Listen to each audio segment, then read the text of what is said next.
great if we could start off just with the first book, if you could just a really quick overview of your arguments there. Sure. So The Despot's Accomplice is about how U.S. foreign policy and Western foreign policy is undermining democracy abroad, in particular for the last decade. It takes a sweeping look at how the U.S. during the Cold War deliberately undermined democracies at times, including being involved in coups and civil wars abroad.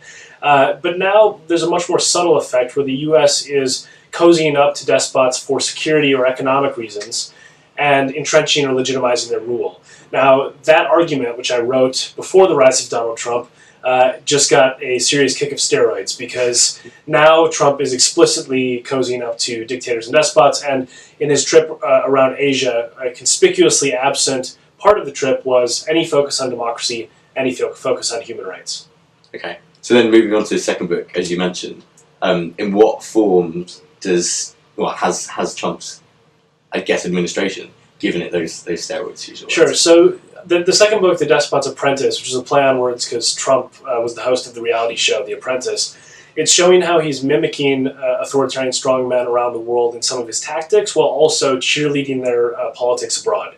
So in the domestic sphere, I have several different ways that he's behaving like a despot, calling the press fake news, calling to lock up his political opponent, politicizing rule of law, politicizing basic institutions, and also things like cronyism and nepotism, where he's filled the White House with family members, cronies, generals, etc. Stuff that you'd expect out of banana republics and authoritarian regimes abroad, not the United States.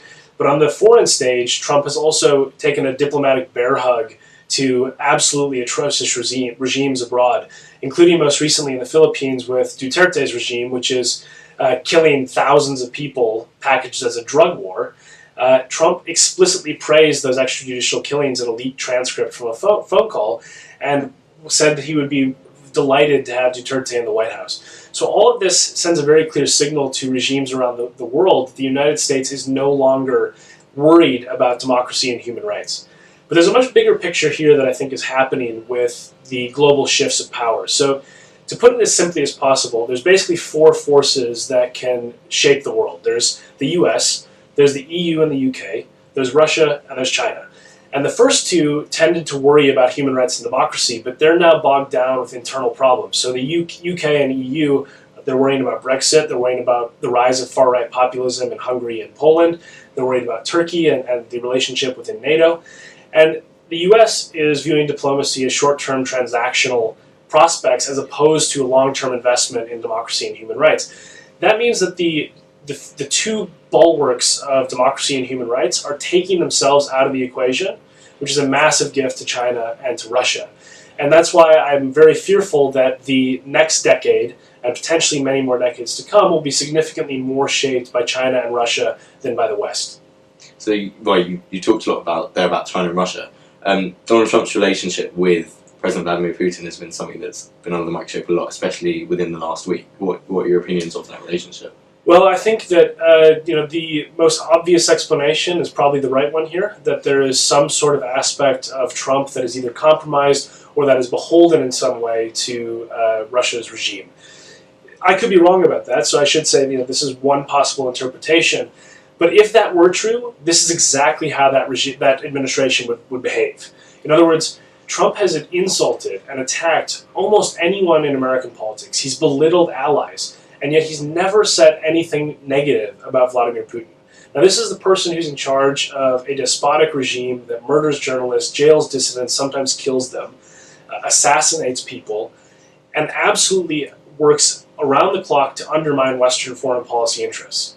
That is the person who should get the ire of an American president, and yet is the only person I can think of who Donald Trump will not insult. And there's a reason for that, probably. So this really undermines American foreign policy might and credibility, that there is a very real and I think accurate perception that Donald Trump has been harsher on his own allies, special relationship with the UK, and especially people like Angela Merkel getting taken to task over NATO payments, or potentially Trump not talking about enforcing Article 5, which is the Pact of Mutual Defense for NATO members. That happening at the same time that he can't say a bad word about Vladimir Putin, it undermines all of the hard work that American presidents have made over the years to create these important and enduring alliances by calling into question whether the U.S. is a credible partner. And beyond this, obviously the Russia investigation is overshadowing Trump's presidency, and it could still end it because there is something there. This is not fake news. It is a very real investigation, and the amount of effort put into at least attempted collusion is clear. When the Russian government offered dirt on Hillary Clinton to Trump's campaign manager, Trump's son-in-law, and Trump's son, the response was, "I love it," when it should have been, "We're going to the FBI immediately and we're not taking this meeting." So there is a clear appetite during the campaign, at least, to work with the Russian government against Hillary Clinton. And that does not bode well for the future in the sense that this blueprint of election meddling and election interference is not going to go away. It was extremely effective. There have been no consequences. And as a result, I would expect fully that Russia and other foreign enemies in the United States will likely try to interfere in the 2018 elections and probably the 2020 elections. That's something I'd really like to come back to, Sure. Especially those 2018 elections. Sure. But with regard to cybersecurity, you say that it's something that you expect to continue. In what forms can agencies like the FBI and the CIA, what forms can they police that? It was very difficult, but there's very different threats, right? So the threats to things like misinformation, spreading genuinely fake news, right? I have to add that caveat because Trump has co-opted the term to mean reporting he doesn't like. When in fact there is a fake news problem where people, for example, teenagers in Macedonia write clickbait stories that then cause perceptions to change. Now that is a problem that is innate to democracy because democracy is based on informed consent of the governed, and therefore, if the information people get is bad or wrong, they may make poor choices. And you'll see this as a really long-term problem that democratic states face in the era of the internet and social media, right? So policing that is going to be difficult, but it is something that social media sites need to be more aggressive at policing to make sure that genuinely fake, fabricated stories do not go viral and that they're flagged much sooner, right, as being fake. The second aspect is cybersecurity, and that has two parts to it too. So one of them is hacks and violations of cybersecurity based on personal documents or servers, right? So you have the DNC, for example, and John Podesta were both hacked during the 2016 campaign. That's going to be difficult to stop because cybersecurity is not impenetrable. It is very often a cat and mouse game. So politicians and those in the political sphere have to be cognizant that some of the information they have in their accounts may become public, right? That's especially problematic when only one side is targeted, because then it becomes a way to weaponize a foreign policy preference for an individual candidate while not attacking and exposing the dirty laundry, so to speak, of the other candidate that you favor. The third part of this, though, is the actual elections themselves. And this is a vulnerability that I think is not getting enough attention, which is that elections are increasingly digitized in two ways. One is election management systems, which is the voter roll. The other is the actual voting machines, where when you cast a ballot, is it accurately recording it, right? There is evidence that the Russian government infiltrated state government election systems in 21 states during the 2016 election. They did not, as far as we know, change any results, but there are many states that have absolutely no record beyond what is stored as the final outcome in terms of a paper trail or any sort of indication that votes were meddled with. So we might not know, right, if this were to happen in the future. There was actually cybersecurity experts that exposed this flaw in a comical way in 2014 where they tried to convince the U.S. government this was a problem. The U.S. government initially resisted, said no, it's not a big deal. And these researchers from the University of Michigan hacked into the machine, so they're from the University of Michigan, and every time that a vote was cast, it played the University of Michigan's fight song, the theme song for the university. They turned another voting machine into a Pac-Man game via hacking, just to illustrate how vulnerable this is. Yeah. So, one of the real problems is that if there is a compromised aspect either to the voting machine or to the voter roll, you can certainly imagine an election being stolen by a foreign government. And that's why I think a very simple and very obvious but long overdue reform is to make sure that every single election has a paper trail, and ideally that every election is done via paper. Because at this point, the marginal gains you get in speed of returns from a digitized election are significantly outweighed by the risks that the will of the voters will be undermined. So there's serious, serious problems with the cybersecurity of democracy, and it is going to be one of the main problems in the 21st century. So it's one of the different changing aspects of politics, I guess, in this new world. And another one that I would suggest to you would be the use of social media, and something that President Donald Trump has been really big on. Yeah. Well, it's a problem on a multitude of levels. One that I think doesn't get enough attention is polarization. So social media, if you think about the media landscape, there was a much shorter menu of media options even 10 or 15 years ago, right? And what that meant is that there was a sort of shared consciousness in democracy where people believed in the same type of facts. Because if you're in Britain, you're mostly getting your information from the BBC, maybe Sky News, but a sort of small list of possible options, right? And ironically, the democratization of media has posed a threat to democracy itself, because with the much longer list, people now self-select into partisan echo chambers where their opinions are thrown back at them effectively. Right? They just pick the media that reaffirms their existing biases. It's a vicious circle. Now, that means that there is now a splintering of opinion in the sense that it's not just about policy preference, it's about which reality do you inhibit. And democracy cannot function when compromise, which is based on a shared set of facts and then compromising on the best solution, right? People don't even believe there's a problem sometimes when there is. And some other people believe there is a problem when there isn't. So if you have basic facts being shared on social media that are actually wrong, and then people shaping their political preferences based on incorrect facts, it poses a threat to the foundation of democracy, which, as I said before, is about informed consent to the governed. So, this is one of the massive perils, is not just how quickly and how unverified sources spread like wildfire, going viral on the internet, but also how the exposure to only one side of the political spectrum makes it so democratic debate and consensus is much harder to forge in the 21st century. And that's not a problem that's going to go away, but every single study of polarization in the US and in Britain has shown the electorate that used to be sort of two peaks towards the middle, now spreading out much more. And that's the challenge of 21st century democracy. And on the flip side of social media, I guess from the other side of the electorate is the government's aspect. Do you think social media will have a big role to play there as well? I mean, we've seen Donald Trump abuse other world leaders on Twitter and announce the Fed chairman on Instagram, or hinted it anyway. Do you think that's something that will go away, and what would the repercussions of that be? I think it has increased the risks of miscalculation in diplomacy dramatically. Trump's tweets, which are obviously intended to rile up his political base in domestic policy, they're obviously going to have effects on foreign policy too, right? And so when you have him goading the leader of North Korea on Twitter, now that may just be amusing tweets to some people. But what happens if a nuclear weapon goes off, right? We will have a trail of tweets where this was an avoidable problem. And it is possible still. I mean, I think people are underestimating the degree to which miscalculation can occur in diplomacy. In the early 1990s, when the first Gulf War happened, when Iraq invaded Kuwait, there were two different diplomatic signals that the United States government sent. One of them was more permissive and said, this is sort of your region, do what you want. The other one clearly signaled that the U.S. would not stand for an invasion of Kuwait.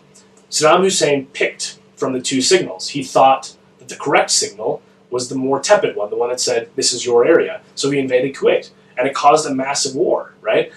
It is very easy to imagine that a foreign government could look and cherry pick one of Trump's tweets to believe that the position of the US government is one thing, when in fact it's something completely different. And this is especially true in 140 or now 280 characters on Twitter, where nuance is certainly stripped, and any sort of actual vetting of the tweets is not happening. And that is terrifying to me, because when you see the typos, the grammatical mistakes, the randomly capitalized letters, sure, it's embarrassing, but it's much more a signal of the fact that these are unvetted presidential statements meant to influence world behavior in a way that nobody else is looking at.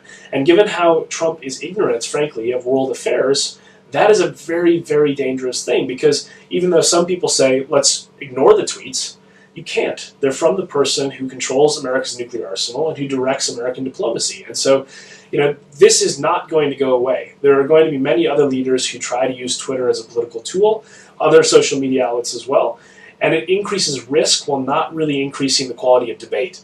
And that's why I think it's certainly a nice thing to be able to have instantaneous communication from political leaders to hold them accountable, etc. But it needs to be managed very carefully in a very volatile world. So on those interactions with Pyongyang and Kim Jong-un, what do you foresee as a likely set of events in the future? Well, the most likely scenario is more of the same, honestly.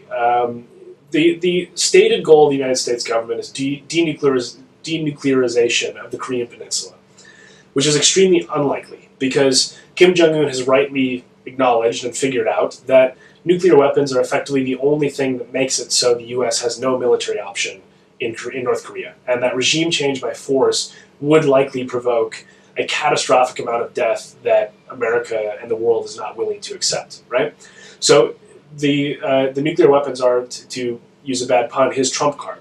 And as a result of that, I don't see them giving them up, right?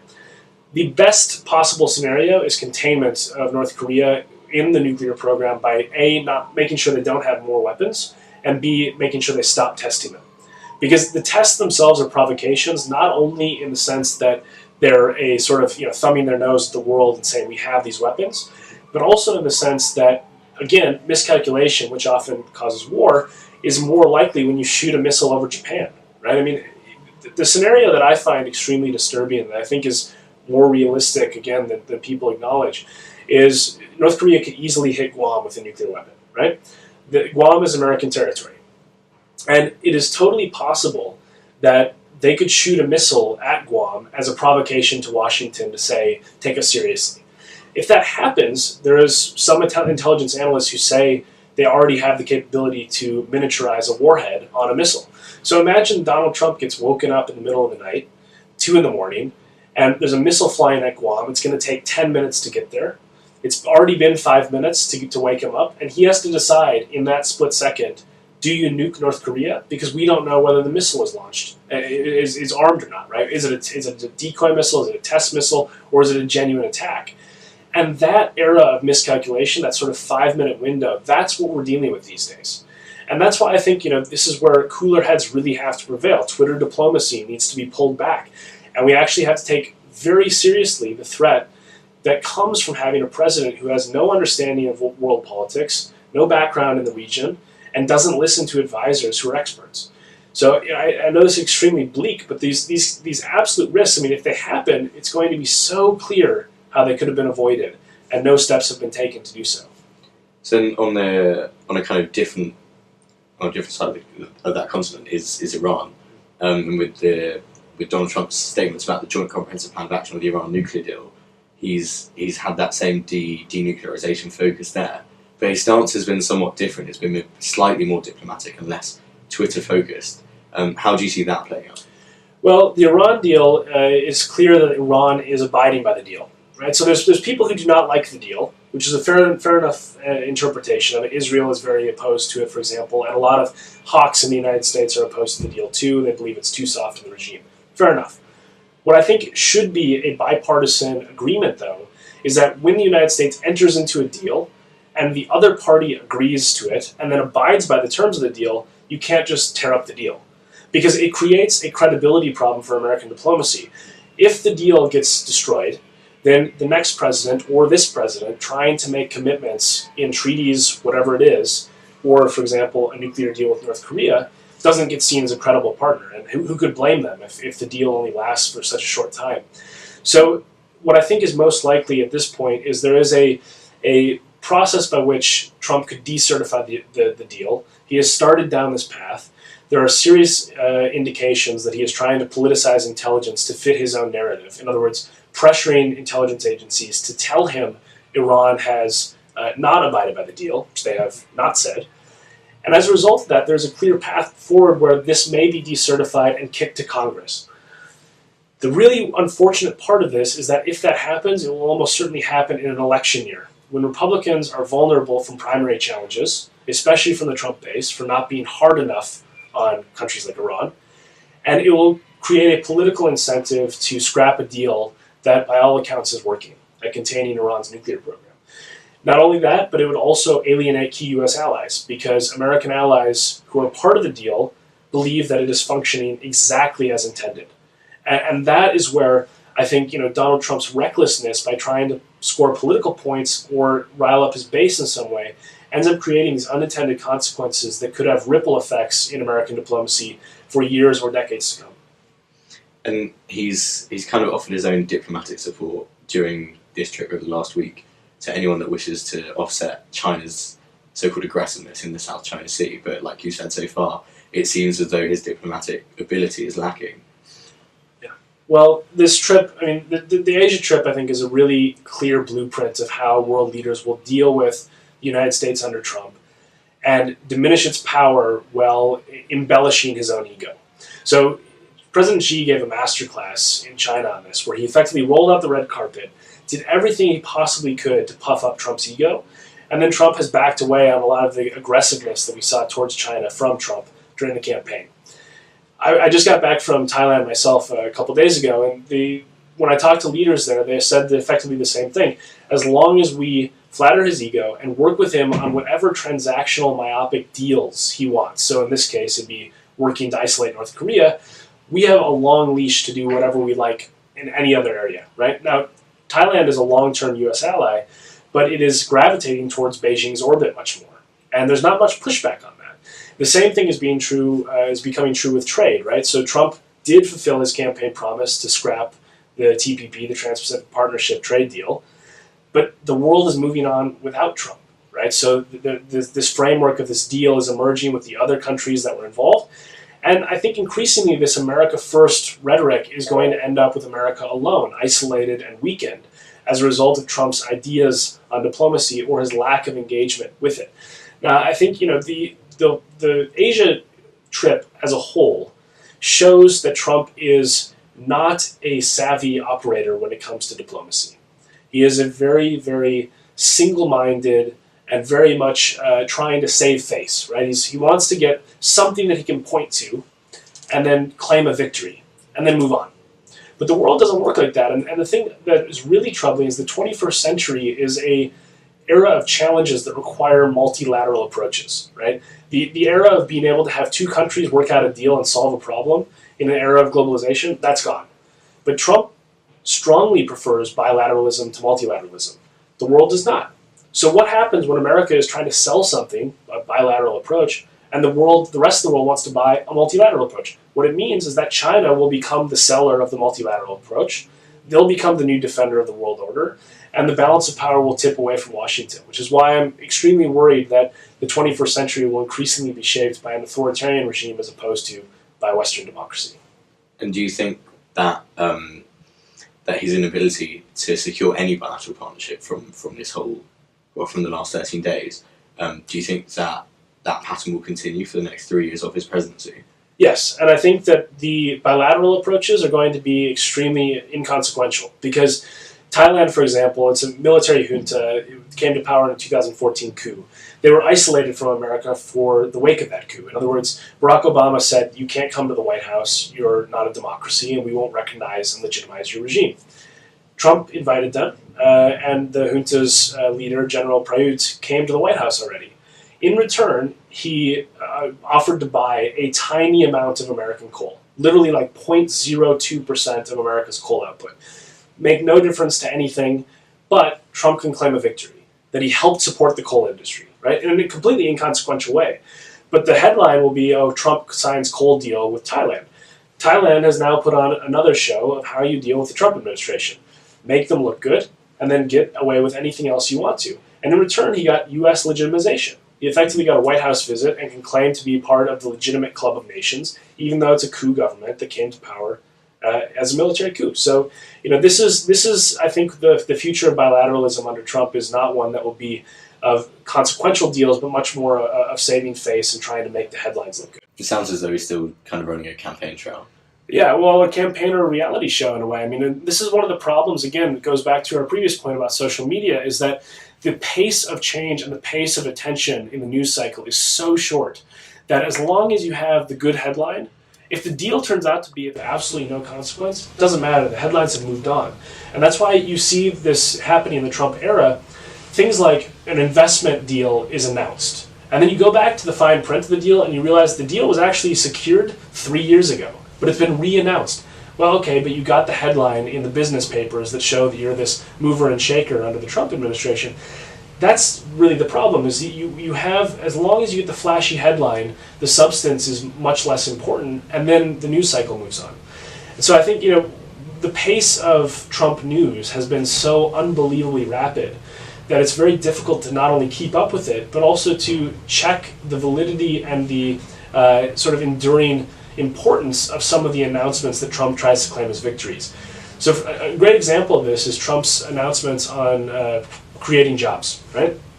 So he trumpeted, and there was a huge amount of fanfare when the millionth job of the Trump era had been created.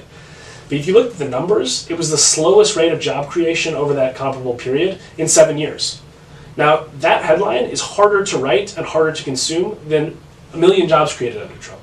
And that's where I think there's a responsibility of citizens to take advantage of this absolute explosion of information that's available to them, to become informed so that people who are not operating in good faith and are trying to mislead the public are not able to get away with false claims. The same would be true, by the way, of the Brexit claim about £350 million a week, which if you actually looked into it, you could have very quickly seen that it was completely bogus and never was going to happen.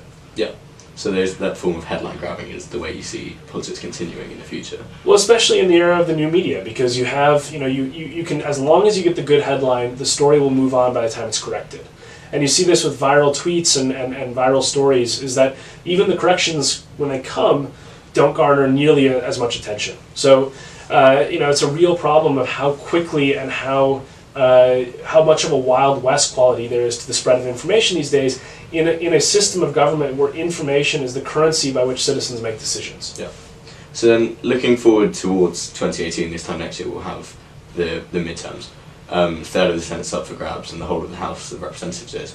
And some of those Senate seats that are up for grabs are in quite key states. They've got states like Pennsylvania, like Ohio, like Michigan, I believe, that went Trump's way in the Electoral College, but that have Democratic senators at the moment.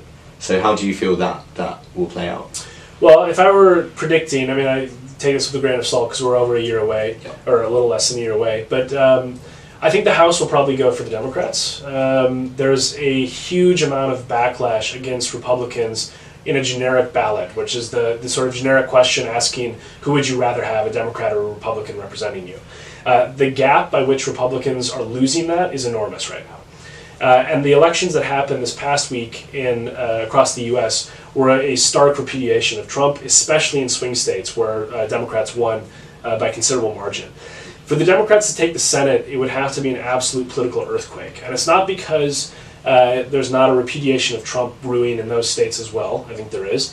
But it's because since only a third of the Senate is up, it just happens that the third that's up is mostly Democrats who are defending their seats. So the Democrats would have to pick up some extremely unlikely seats. So even though they may gain a few, they would have to gain 3 outright to take control, and it seems unlikely. But you never know with politics, and one of the hard rules that tends to be followed in political maxims of American politics is that the president's first midterm elections, his party usually loses many, many seats. And this has happened almost every time. So I would expect a bit of a landslide against Republicans, but probably not enough for them to take the Senate, probably not enough for the Democrats to take the Senate, probably enough for the Democrats to take the House. That will substantially change the political dynamics in Trump's administration, because he will then need Democrats to win anything, right? Currently they control everything, and even though they have narrow margins, they can technically pass things with just Republicans. As soon as it becomes Democrats, his calculation has to shift markedly, and he has to actually start reaching out to blue state representatives and Democrats more generally to get anything done. So his presidency may be dead in the water less than a year from now, and there may also be an impeachment attempt that gets actual serious credibility. On the grounds of Russian allegations? Yes. I think I would expect that articles of impeachment would be filed if the Democrats were to win the House. Whether he could be removed from that is a totally different question, because it depends on what the Mueller investigation finds. Okay. And then looking forward towards 2020, it's obviously quite a while away, but there's been a lot of noise from Joe Biden, some from Bernie Sanders. How do you think that will play out from a Democrat perspective? Well, I think the Democrats are going to have a very competitive primary. I think the Republicans may actually have a competitive primary too. There may be a challenger to Donald Trump from sort of the more centrist or sane side of the party. Somebody like John Kasich, governor of Ohio.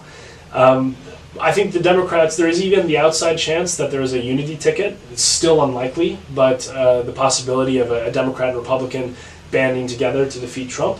Because he is so outside the mainstream of political norms and democratic norms. So I think there are possibilities that are all over the map. There is still the possibility that Bernie and Joe Biden both run, having the octogenarian candidates of some seriously old people who are running for one of the most stamina-driven jobs in the world. But there's also a lot of fresh blood in the party, and many people will be positioning. So, when you look back to 2008 when Barack Obama was elected, to a lot of people, even in 2006, he was a no-name person, right? He emerged very quickly and rose to stardom. So I think at this point, trying to suss out exactly who will be on the ballot is a bit of a guessing game that's very, very difficult. And I think there will be rising stars that we don't expect. Okay. But you think we're heading towards kind of a new paradigm of politics in the US? Well, we'll see. I mean, it depends on how the reaction is to Trump, right? Because I think that if Trump is not repudiated at the ballot box in 2018, where the Democrats failed to take the House and the Senate, I would expect that a lot more Trump 2.0s emerge. And I think that American politics could succumb to a much more virulent strain of authoritarian populism, which is, in my opinion, very damaging to not just democratic norms, but also serious policy making. And I think there's some very, very important trends that are fueling that, things like inequality, backlash from rural America, et cetera, that are not going to go away. So whatever the antidote to Trump or the legacy of Trump is, it's going to have to deal with these massive trends that are fueling the rise of people like Trump and also fueling the rise of discontentment with the status quo. But I would hope that the responsible politicians would deal with those trends in a much more proactive and pragmatic way, rather than playing on fears and division simply to elect someone who is clearly unqualified to be president. Another kind of flip side to that argument is that financial markets have responded extremely well to President Trump's probably one of the only mechanisms to have done so, with the big three US indices up over 20% each since the date of the election. So what would you expect to be the response from them over the next year and then to those midterms? Well, I mean, what goes up must come down at some point, and I think that there was a lot of enthusiasm for Trump's policies in the business community that was built into, I think, this surge in the stock market. I think a lot of people in the business community assumed, okay, we've got a Republican House, Republican Senate, and President Trump. We will have a slam dunk victory on healthcare reform that's more favorable to business, possibly less favorable to citizens, and a slam dunk on massive tax reform, right? The healthcare reform is not going to happen. The tax reform may happen still, but it's a drastically pared down version of it that may be a boon to corporate America, but is not going to be a sweeping reform of the tax code in the way that a lot of people in the business community wanted. So the question is, have those markets sort of overcooked themselves in anticipation of policy changes that may not actually occur? If that's the case, then I expect that there will be a slide in the stock market. I mean, the other aspect to this is that Trump is riding a wave that is a long-term trend. So this is where I think, again, there's the risk of a stock market bubble emerging, is that if you draw a straight line, I mean, I think people should try doing this. If you draw a straight line from 2010 in the markets to now, there are very few aberrations from it. It is effectively a perfect line. And what that means is that, okay, sure, since Trump was elected, there has been a spike in the stock market, but it is part of a long-term recovery of the stock market after the financial collapse. So the idea that this is some miracle that Trump has brought in, I think, is also a bit of a myth. It is that there is a fundamentally strong American economy that is operating. People are happy with that, and there's the possible of some marginal changes with tax reform. And I guess the final aspect of the Trump presidency is the Supreme Court. How do you anticipate his nominations playing out when he gets to place them? Well, we'll see if he gets any more.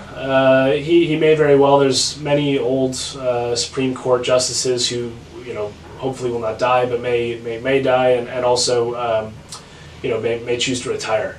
I think a lot of the justices on the court are worried about Trump picking their successor. Even the conservative justices may be worried that Gorsuch, who he's already put on the court, was a more mainstream candidate. But who knows if Trump would try to put somebody else who's more extreme or unqualified on the bench.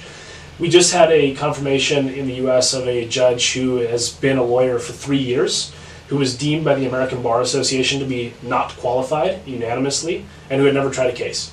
So there are troubling rumblings of how the Trump administration is dealing with these vacancies and how little pushback the supposedly advisory role of the Senate is in confirming them. And so I think there is reason to be concerned that he may choose to put an unqualified ideologue on the court. This is something that is, furthered by the fact that many of his key advisors are unqualified family members, generals, and even cronies. So the long-term effect of the Trump administration is going to be felt in American democracy for a very long time. And some of the changes that he's ushering in will not end with him leaving the White House in 2020. I guess the other big name we haven't talked about is Vice President Pence. What role does he have to play in all of this? Well, Pence is supposed to be sort of the steadying hand on Trump, though I don't think he's... if he has steadied him, we should be shocked to think what it would look like without Pence there. I think Pence is a more ideologically driven version of Trump, who's a more in the mold of a standard politician. But as a result of that, he has slightly better relationships with people on Capitol Hill. He's been somebody who's a liaison to the Senate and the House. I don't think Pence's ambitions post-Trump will necessarily be divorced from Trump's trajectory. In other words, Pence is so tied to Trump at this point that it will be hard to imagine him emerging from Trump's shadow unscathed if Trump goes down in the Russia investigation or if Trump is repudiated at the ballot box in 2020. Or before then, in 2018, with a repudiation from the midterm elections. You have to keep in mind, even though Trump and Pence are, still beloved by their political base, their polling numbers are the worst for any American president since polling began at this stage in their presidency. That's not even close. They are despised by a significant portion of the American electorate, and so, they would have to run against an equally unpopular candidate from the Democrats to have any sort of chance at re-election. That's not implausible. It's still possible that Democrats could come up with someone who could lose the race. But at this stage, it is hard to imagine that somebody whose approval rating is in the mid-30s would be re-elected. And that will linger on for Pence's reputation as well, because he has gone in hook, line, and sinker and has not tried to distance himself in any meaningful way from Trump. I guess the final topic we haven't covered is one much closer to home, is Work Congress. You were at the panel debate, you were the moderator for our event last year at the Taj Hotel. And what have you made of our progress since then? Well, it seems like things have gone very well. You have gotten a lot of high-profile names, and it seems like the organization is growing. You have how many students now? I think it's over 85 now. Wow, okay, great. So, yeah, it's great to see the engagement that you guys have come up with, and I think it's a really wonderful program, and I wish you all the best with it. Thank you very much for your time. Thank you.